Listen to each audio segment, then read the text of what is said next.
तो 2026 में सरमायाकारी की दुनिया में क्या होने वाला है?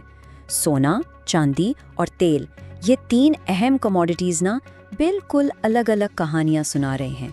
एक की कीमत आसमान की तरफ जा रही है और दूसरे की थोड़ी नीचे।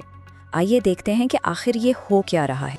अब जरा इस बात पर गौर कीजिए, चांदी भूले हुए असासे से कमोडिटीज की सबसे ताकतवर कहानियों में से एक बन गई है।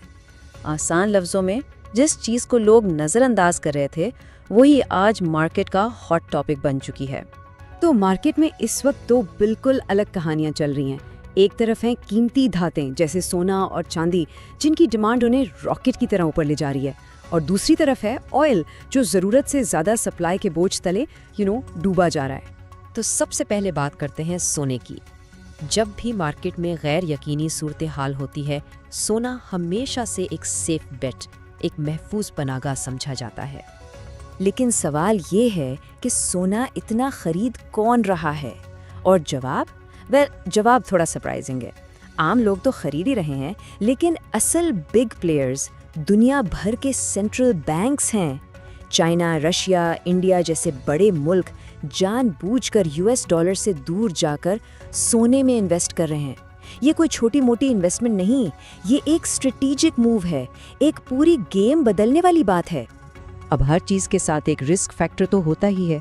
सोने के लिए सबसे बड़ा खतरा अमेरिका के फेडरल रिजर्व की सख्त पॉलिसी हो सकती है। सीधी सी बात है, अगर US federal reserve interest rates बढ़ा दें तो दूसरी इन्वेस्टमेंट्स अचानक ज्यादा अट्रैक्टिव हो जाती हैं, और इस सूरत हाल में सोने की डिमांड थोड़ी कम हो सकती है। तो फिर द बिग क्वेश्चन, कीमत कहाँ तक जा सकती है? बड़े बड़े बैंक्स का ख्याल है कि 2026 के आखिर तक ये जा सकती है $5,000 फी आउंस तक। और याद रखिए, ये फोरकास्ट किसी नए क्राइसिस की बुनियाद पर नहीं, बल्कि सिर्फ इस बात पर है कि जो अभी हो रहा है वो चलता रहे। ओके, तो सोने की कहानी तो क्लियर है। अब आते हैं चांदी पर, और चांदी की स्टोरी तो और भी ज़्यादा इंटरेस्टिंग है। इसे ड्यूअल पावर्ड मेटल यानी दोहरी ताकत वाली धात कहा जा रहा है। क्यों?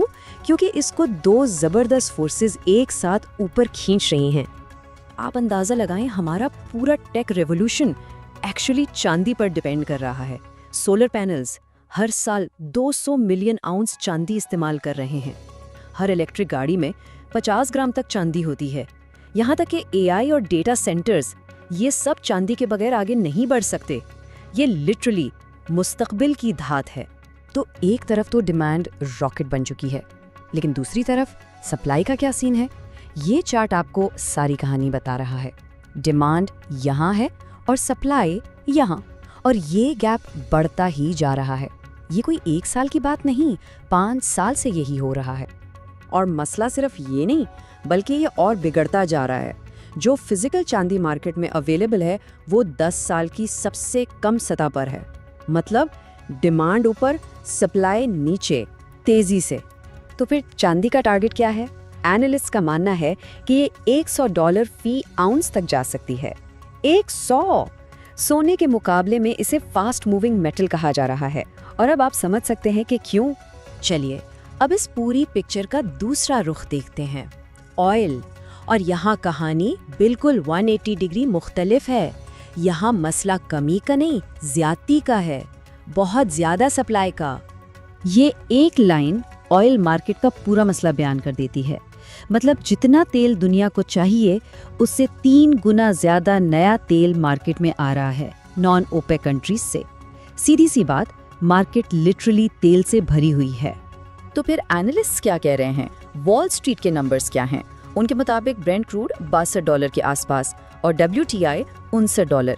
ये कीमतें पिछले सालों के हाई से तो बहुत ही नीचे हैं। ओके, तो अब तक की पूरी डिस्कशन को आइए एक जगह पे समराइज करते हैं। सिंपल समरी, सोना सेंट्रल बैंक्स की वजह से $5,000, चांदी टेक डिमांड और सप्लाई की कमी $100, और ऑयल सप्लाई की भरमार की वजह से $60 के करीब।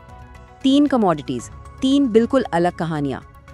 और आखिर में एक सवाल सोचने के लिए, जैसे जैसे टेक्नोलॉजी और ग्लोबल पॉलिटिक्स हमारी दुनिया को बदल रही हैं, क्या वैल्यूएबल या कीमती एसेट की डेफिनेशन भी बदल जाएगी?